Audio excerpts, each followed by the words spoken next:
कितने लोग सोच रहे होंगे कि आज चलेंगे सुनने के लिए, कल चलेंगे, परसों चलेंगे। ऐसे ऐसे सोचते सोचते आज 6 दिन बीत गया, और अगर भगवान की कृपा नहीं होगी तो आज भी नहीं पहुंच पाएंगे। कल 7वां दिन भी निकल जाता है।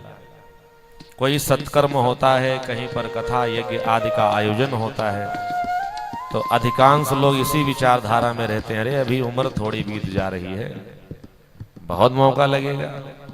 सनातन धर्म मंदिर गीता भवन में तो कथाओं का आयोजन होता रहता है। श्री महापुराण की कथा अब की वर्ष नहीं सुन पाए तो अगले वर्ष सुनेंगे, 2, 4, 6 वर्ष के बाद सुन लिया जाएगा। अभी कौन सी हमारी उम्र बीत रही, आज नहीं कल, कल नहीं परसों। शास्त्र और संत कहते हैं कि जीवन में सत्कर्म करने का अवसर आवे, भगवान के भजन का अवसर मिले, भगवान की कथा का अवसर मिले, तो आज और कल पर नहीं टालना चाहिए। शुभ कर्म जितने जल्दी हो सके, जितना अधिक हो सके करते रहना चाहिए।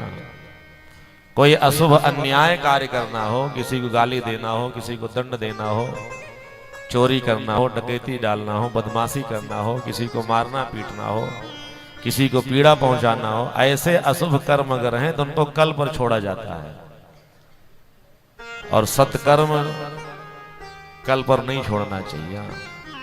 आज नहीं कल, कल नहीं परसों, परसों नहीं नरसों सोचने वालों के जीवन की एक गति होती। बहुत ध्यान देकर के सुनेंगे, अच्छी तरह से बात समझ जाएंगे। संत जन कहते हैं जैसे आज के मनुष्य सोचते हैं ना कि आज नहीं कल भजन कर लेंगे, आज नहीं कल कथा सुन लेंगे, कल नहीं परसों सुन लेंगे, साल 2 साल 4 साल के बाद सुन लेंगे। अभी कौन सी उम्र बीत रही है, बड़ी लंबी आयु है। ऐसे लोगों को इस शिव महापुराण की कथा सावधान करती है।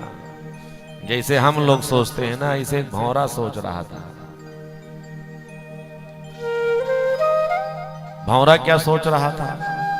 एक भौरा संसार सागर के अनेकानेक पुष्पों पर बैठ करके पुष्पों के पद्म पराग का रस प्राप्त करता हुआ अपने जीवन को धन्य कर रहा था। एक दिन वो भौरा उड़ता उड़ता उड़ता उड़ता एक विशाल सरोवर में प्रवेश किया। सुंदर एक कमल का पुष्प खिला हुआ था। भौरा जाकर के कमल के पुष्प के ऊपर बैठ जाता है और कमल के पुष्प का पद्म पराग का आनंद प्राप्त करता रहा। परंतु भौरा ये भूल गया कि कमल के पुष्प का अपना एक स्वभाव होता है। स्वभाव क्या है? सूर्य उदय जब होता है ना, तो कमल की पंखुड़ियां अपने आप खिल जाती हैं, और जैसे सूर्यास्त होता है तो कमल की पंखुड़ी अपने आप स्वतः बंद हो जाती है।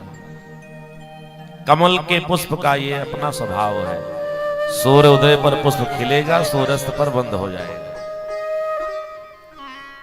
भौरा ये भूल जाता है कि सूर्य अस्त होने वाला है, कमल की पंखुड़ियां बंद होने वाली हैं, और इस कमल के पुष्प के बीच से हमें अब हट जाना चाहिए। पंखुड़ियां बंद हो गई, भौरा उसी कमल के पुष्प के अंदर कैद हो गया।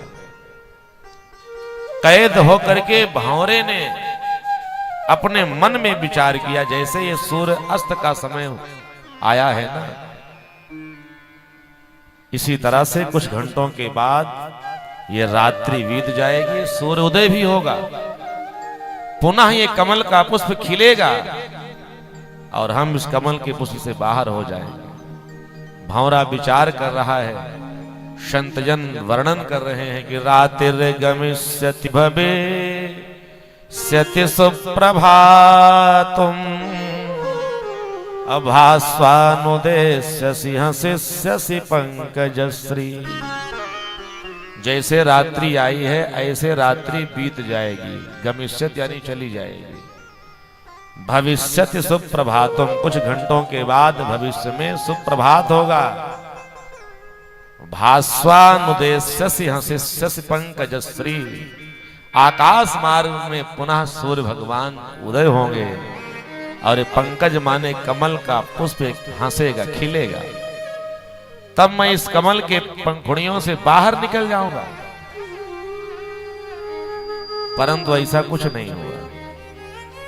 उसी रात्रि में उसी सरोवर में एक मदमस्त हाथी आ गया और हाथी पहुंच जाता है कमल के पुष्प के पास, अपनी सूंड को बढ़ा दिया, कमल के पुष्प को पकड़ करके इस तरह से दबोच दिया उस हाथी ने ना कि कमल के पुष्प के साथ साथ उस भौरे का भी गोविंद आए नमो नमः हो गया। बोलिए भक्तवत्सल भगवान की।